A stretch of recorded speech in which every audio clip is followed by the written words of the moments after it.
오늘의 주요 뉴스입니다. 정부가 학원과 독서실, 대형마트 등에 대해서 방역 패스 제도를 내일부터 해제하기로 했습니다.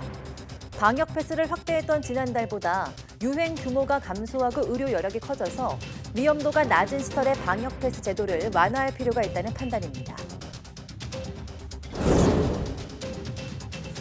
지난주 국내 확진자 가운데 오미크론 변이 감염 비율이 26.7%로 집계돼서 전주의 2배를 넘었습니다.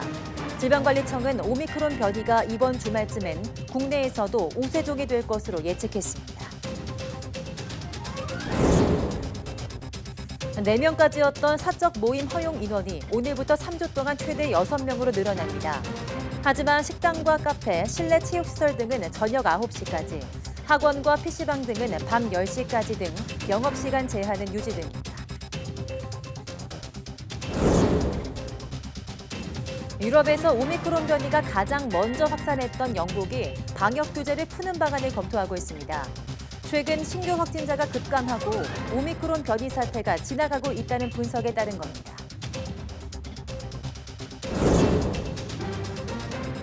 남태평양 섬나라 통가 인근에서 다시 대규모 화산 폭발이 발생했습니다. 앞서 지난 15일 통가 인근 해저에 있는 화산이 대규모 분화를 일으키면서 일본과 미국 곳곳에 쓰나미 경보가 발령됐습니다.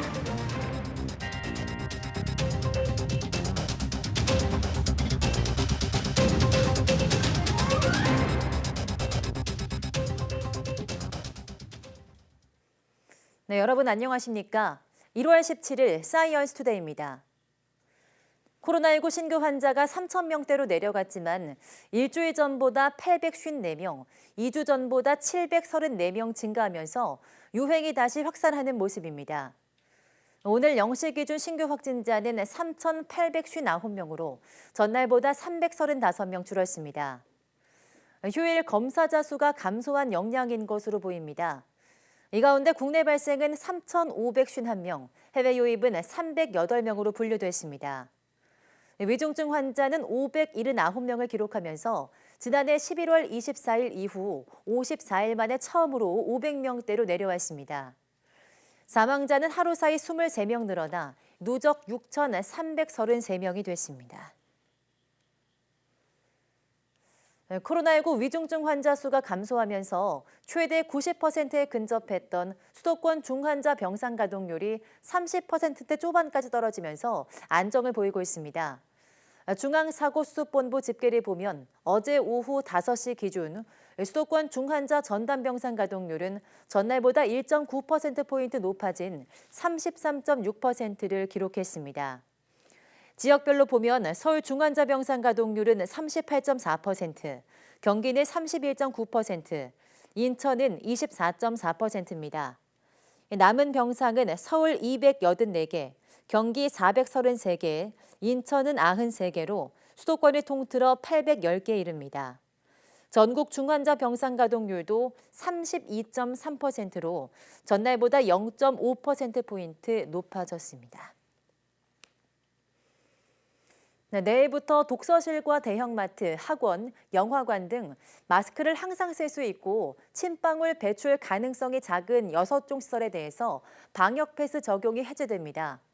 다만 유흥시설과 실내 체육시설, 노래 연습장 등 위험도가 높은 11종 시설에서는 방역 패스가 계속 유지됩니다. 정부는 방역 패스를 확대했던 지난해 12월보다 코로나19 유행 규모가 감소하고 의료 여력이 커진 상황을 반영해서 위험도가 상대적으로 낮은 시설의 방역 패스를 완화하기로 했다고 밝혔습니다. 또 최근 법원 결정에도 방역 패스 제도 자체 필요성은 인정되지만 백화점과 대형마트, 방역 패스 집행 정지에 대한 결정이 엇갈리면서 지역 간 혼선이 빚어질 우려가 있다는 점도 고려했다고 설명했습니다. 정부는 방역 패스는 미접종자를 감염 위험에서 보호하는 동시에 미접종자의 감염 전파를 차단해서 유행을 억제하고 의료 대응 여력을 확보하기 위한 중요한 방역 수단이라고 다시 강조했습니다. 그러면서 이번 방역 패스 조정은 방역과 유행 상황에 따라 조정된 한시적인 조치라며 방역 상황이 악화하면 다시 조정할 수 있다고 덧붙였습니다. 네, 지난주 오미크론 변이 바이러스의 국내 검출률이 26.7%로 집계돼서 전주의 2배를 넘었습니다. 네, 지난 9일부터 15일까지 일주일간 국내 오미크론 감염 환자도 2,679명이 새로 발생해서 누적 감염자는 5,030명이 됐습니다. 해외 유입 확진자의 94.7%는 오미크론 감염으로 분석됐고 주한 미군 등 외국인 집단 감염을 통해서 경기도와 호남권에서 빠르게 확산되고 있는 것으로 나타났습니다. 질병관리청은 오미크론이 이번 주말쯤엔 국내에서도 우세종화할 것으로 예측하고 있습니다. 권덕철 중대본 1차장은 중대본 회의 모두 발언에서 이같이 밝히고 해외 입국과 지역 간 이동이 많은 설 연휴가 다가오면서 오미크론의 대규모 유행을 피할 수 없어 보인다고 우려했습니다. 보건당국이 코로나19 먹는 치료제를 지난 14일부터 투약하기 시작했는데요. 약을 먹은 환자 다수가 증상이 호전됐다고 전했습니다. 정부는 이달 말 치료제 10,000분을 추가로 도입할 예정입니다. 김혜은 기자입니다. 화이자의 먹는 코로나19 치료제 팍스로비드는 지난 14일 처음 처방됐습니다. 보건당국이 밝힌 첫날 투약자는 모두 9명. 투약 요건이 까다로워서 아직은 처방받은 환자가 많지 않은 것으로 보입니다. 팍스로비드는 65세 이상이거나 면역 저하자가 대상이고 증상 발현 5일 이내에 투약해야 합니다. 병용 금기 의약품도 20개가 넘습니다. 지금 팍스로비드 같은 경우에는 20여 개의 의약품하고 병용 금지 요건이 있거든요. 그렇기 때문에 이 조건을 다 충족하는 사람들이 굉장히 제한적이었다라고 판단을 하고 있습니다. 일단 첫날 약을 먹은 환자들에게서는 효과가 나타나고 있습니다. 중앙방역대책본부는 투약한 지 이틀이 지난 환자들에 대해 개인별 차이가 있지만 증상 호전 추세를 보인 환자가 다수라고 밝혔습니다. 팍스로비드는 고위험 환자의 경우 중증으로 진행되는 걸 90% 정도 예방하는 것으로 알려졌습니다. 다만 코로나19 유행과 개인 상태에 따라 투약 장단점을 잘 따져봐야 합니다. 문제는 이제 오미크론이 유행할 때 그리고 이제 백신 접종을 3차까지 하신 분들에게서 어느 정도 추가적인 이득이 있을지에 대한 자료를 좀 따져보고 또 개인의 추가적인 이득을 잘 평가해서 처방하는 것이 좀 필요할 것 같습니다. 팍스로비드는 이달 말 10,000분이 추가로 도입될 예정입니다. 정부는 오미크론 변이로 확진자가 급증할 것에 대비해 젊은 층의 3차 접종을 강조하고 있습니다. 3차 접종률이 83%가 넘는 60세 이상의 감염 비율은 내려가고 있지만 20세에서 59세의 감염 비중이 커지고 있다는 겁니다. 지금까지 3차 접종 대상자들의 3차 접종률은 45.6%를 기록하고 있습니다. YTN 김혜은입니다. 네, 코로나19 장기화로 벌이는 시원치 않은데 설을 앞두고 장바구니 물가는 치솟고 있습니다. 치약과 세제, 믹스커피 같은 공산품에 이어서 서민들에게 친숙한 돼지고기까지 가격이 안 오르는 물건을 찾기 어려울 정도입니다. 강정규 기자입니다. 물건을 들었다 놨다. 가격을 보고 또 보고. 장바구니에 쉽사리 담기 어렵습니다. 평소 같으면 안 사고 안 쓰면 된다지만 설 명절을 앞두고 그럴 수도 없습니다. 돼지고기 가격 같은 거가 이제 서민들이 쉽게 먹을 수 있었는데 지금은 삼겹살 한 그램만 2만 원 돈 거의 가져야 먹고. 한국소비자단체협의회 조사 결과 차례상 필수품인 식용유, 밀가루 값이 18% 넘게 뛰었고 돼지고기, 참조기는 오름폭이 무서울 정도입니다. 치약과 샴푸, 세제 등 생필품 역시 10% 안팎 비싸졌습니다. 원두값 상승에 따라 믹스커피 출고가도 평균 7.3% 올랐습니다. 그러니까 이게 24,650원이었는데 가격이 지금 26,500원으로 오른 거예요. 이게 출고가 오른 날 이렇게 바뀌었구나. 네, 14일부터 오른다고 하셔서 바로 올랐어요. 스타벅스는 8년 만에 매장 가격표를 바꿔 달았습니다. 치킨과 햄버거 가맹점들의 가격 인상 도미노도 이어지고 있습니다. 글로벌 공급이 소비 회복을 따라가지 못하면서 지난해 수입 물가는 2008년 금융위기 이후 13년 만에 최고치를 찍었습니다. 더는 가격 인상 압박을 견딜 수 없었다는 게 업계 설명인데 코로나19 장기화 여파로 가뜩이나 지갑이 얇아진 서민들의 체감 물가는 더 가혹할 수밖에 없습니다. 수입은 일정한데 그에 비해서 소비되는 금액이 더 커지다 보니까 아무래도 다른 부분이나 이제 신경 써야 되거나 이제 좀 걱정되는 부분들이 더 늘어나기는 하죠. 정부는 설 전에 농수산품 비축 물량을 풀고 기준금리도 코로나 이전 수준으로 끌어올렸지만 소비자 물가 상승률이 언제 3% 아래로 내려올진 가늠하기 어렵습니다. YTN 강정규입니다. 코로나19로 방역을 위해서 2년 가까이 국경을 봉쇄했던 북한이 중국으로 열차 운행을 재개하면서 관심을 모으고 있습니다. 조심스럽게 외부와의 접촉에 나섰지만 인적 교류로 확대되기에는 아직 이르다는 분석입니다. 박조은 기자가 보도합니다. 2년 가까이 국경을 봉쇄하던 북한이 방역 정책에 변화를 주기 시작한 건 지난 10일. 노동당 기관지 노동신문이 통제 위주의 방역에서 선진적이고 인민적인 방역으로 이행해야 한다고 밝힌 겁니다. 비상 방역 사업을 국가 사업의 제1순위로 언급했던 신년 메시지와 다소 달랐습니다.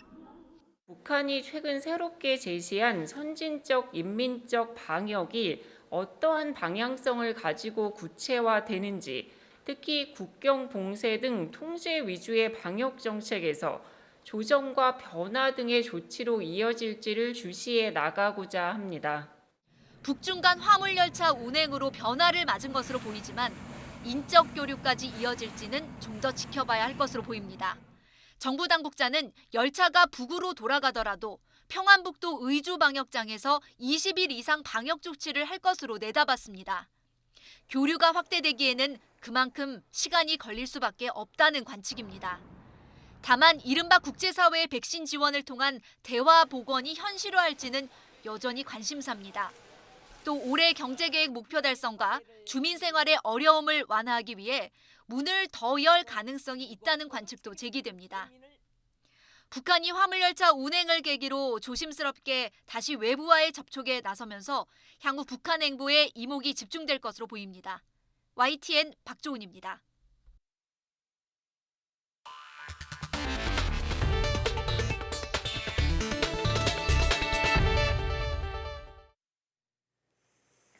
네, 오미크론 변이가 확산 중인 미국에서 하루 평균 코로나19 신규 확진자가 사흘째 80만 명대를 유지했습니다. 뉴욕타임스는 현지 시간 15일 기준 7일간 하루 평균 신규 확진자 수를 80만 5천여 명으로 집계했습니다. 2주 전보다 2배 늘어난 것으로 이달 12일 증가율이 3배 이상이었던 것과 비교하면 증가세가 둔화했습니다. 뉴욕타임스는 오미크론의 초기 진앙지였던 뉴욕의 확산세가 하락세로 접어들었고 뉴저지, 매사추세츠 등 북서부주 등도 비슷한 추이를 보이는 것으로 보인다고 진단했습니다. 반면 다른 대부분 지역에선 여전히 폭발적인 증가세가 이어지고 있습니다.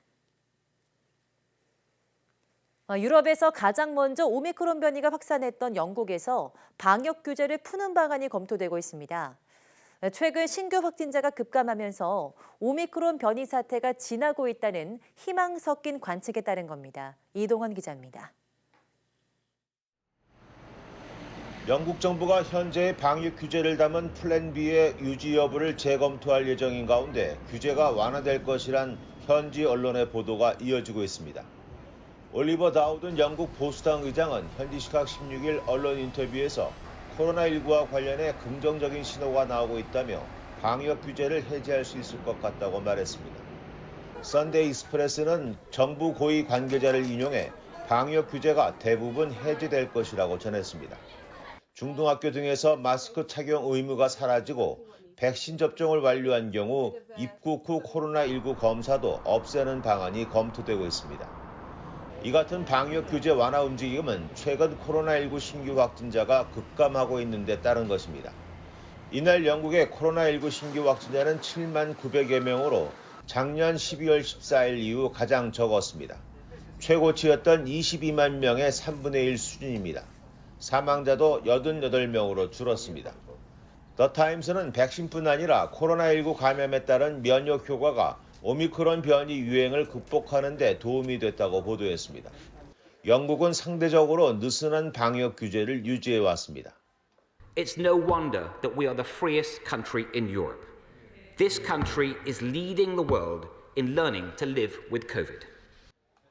캠브리지대 추정에 따르면 지난달 중순까지 잉글랜드 인구의 약 42%인 2,300만 명이 코로나19에 감염된 적이 있습니다.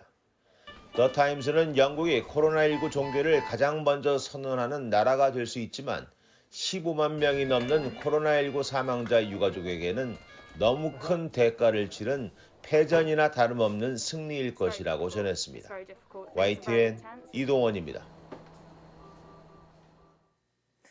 오스트리아가 유럽에서 처음으로 모든 성인에게 코로나19 백신 접종을 의무화하기로 했습니다.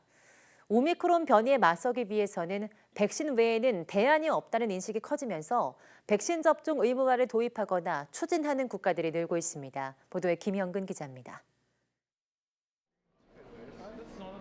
오스트리아는 다음 달부터 코로나19 백신 접종을 의무화하겠다고 밝혔습니다. 18세 이상 모든 성인이 대상입니다. Das heißt, wir werden wie vorgesehen die Impfpflicht beschließen. Sie wird Anfang Februar in Kraft treten. 이를 어기면 우리 돈으로 최대 500만 원까지 과태료가 부과됩니다. 다만 임신부와 의학적으로 백신을 맞기 어렵다고 인정되는 경우는 적용되지 않습니다. 전체 성인을 대상으로 백신 접종 의무화를 도입한 건 오스트리아가 유럽에서 처음입니다. 독일도 백신 접종 의무화를 추진하고 있습니다. 독일 의회는 이달 말부터 의무화 법안에 대한 논의를 시작할 예정입니다.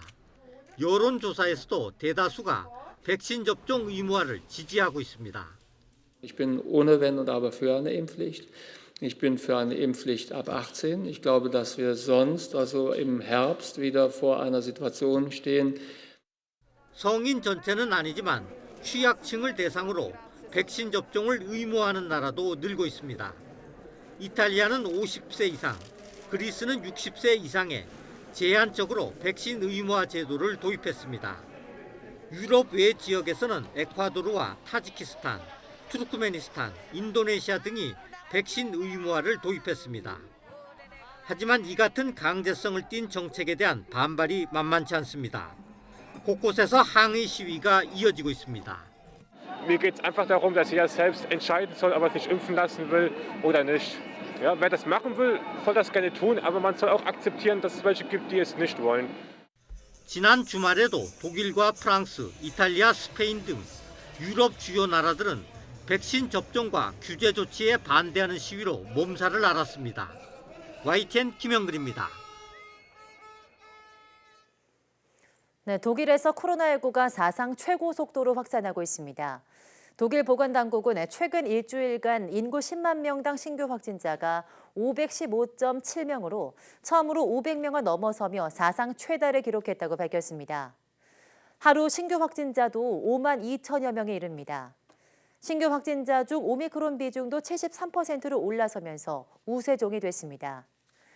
카를 라우터바우 독일 보건장관은 앞으로 몇 주간 아주 힘든 시기가 임박했다면서 상황은 아주 위험해질 수 있다고 경고했습니다. 코로나19 오미크론 변이 확진자가 나온 중국 수도 베이징시 당국이 오는 22일부터 3월 말까지 베이징에 들어오는 사람들에 대해서 도착 후 72시간 안에 PCR 검사를 받도록 의무화했습니다. 현재 중국 내 다른 지역에서 베이징에 들어가려면 출발 48시간 전에 핵산 검사를 받은 뒤 음성 확인 증명서 등을 제시해야 하는데 도착 후 핵산 검사가 추가되는 겁니다.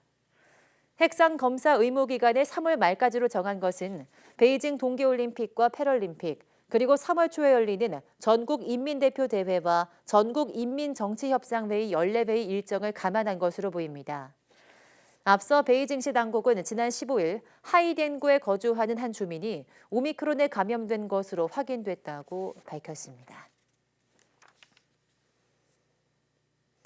네, 일본의 코로나19 하루 확진자 수가 3일 연속 2만 명 선을 넘었습니다.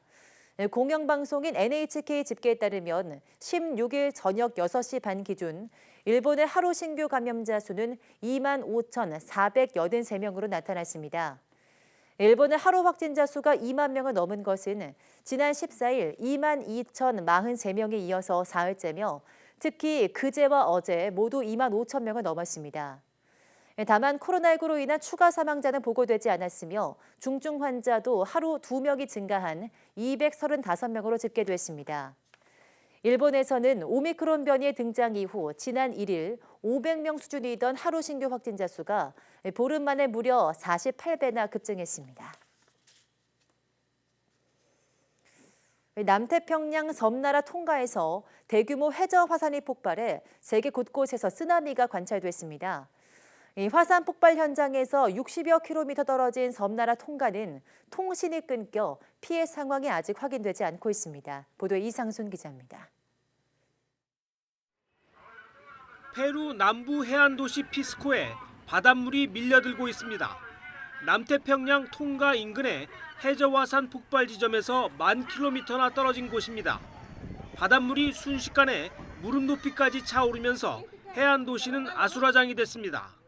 Y la tercera sí fue cuando todo el mundo que llegó hasta el muro. La cuarta fue cuando se inundó todo el Chaco, se metió por acá todo el agua y llegó el agua hasta la rodilla, dice, ¿no? Hasta la rodilla. 페루 북부 해변에선 2명이 숨진 채 발견됐습니다. 미국 캘리포니아 산타크루즈 항구에선 보트들이 강한 조류에 휩쓸리는 모습이 포착됐습니다. 이 해안은 통가에서 8,500km 떨어져 있습니다.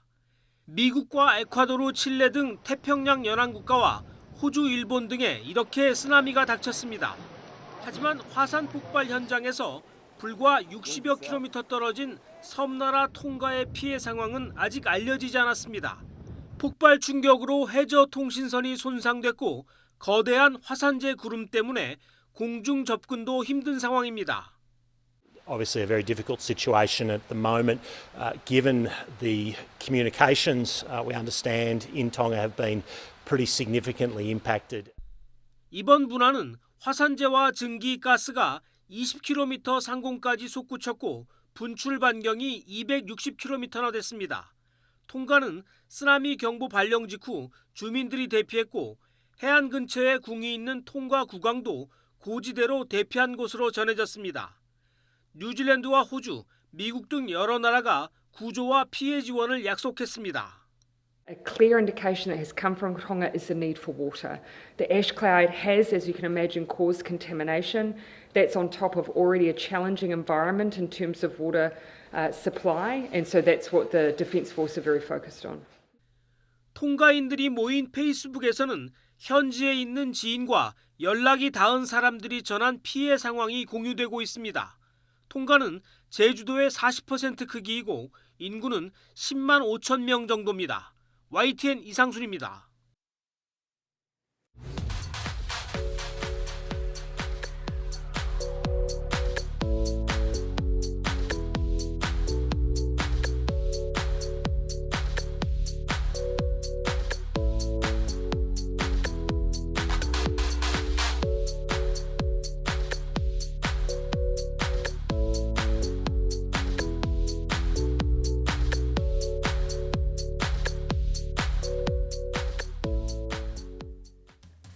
네, 세계 최대 가전 IT 전시회 CES가 지난 7일 마무리됐습니다. 코로나19로 행사 규모는 축소됐지만 로봇과 모빌리티 등 다양한 미래 기술들이 눈길을 사로잡았는데요. 오늘 오후 사이언스투데이 스마트 라이프 시간에는 올해 CES에서 공개된 다양한 새 기술들을 정리해보는 시간 마련했습니다. 많은 시청 바랍니다. 함께해 주신 여러분 고맙습니다.